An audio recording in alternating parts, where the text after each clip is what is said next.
квартирник – это наше место силы, место свободы, выхода за некие такие рамки музыкальные.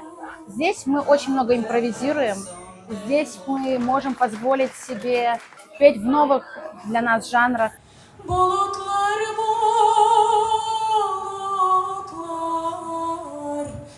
Погрузиться в музыкальное такое чудо, можно сказать. Вот. Потому что у нас музыканты разнообразные, профессионалы есть и непрофессионалы. Мы видим профессионалов вообще с другого ракурса. То есть они поют песни, те, которые нигде в другом месте не исполняют.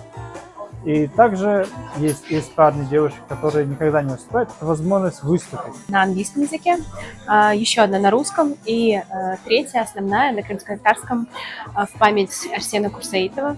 Песня «Нейчун», я ее очень люблю, давно хотела исполнить, и вот наконец-то появилась такая возможность. Сразу хотела бы подметить, что концепция квартирников – это показать, что крымские татары могут все на самом деле, могут петь разноплановое.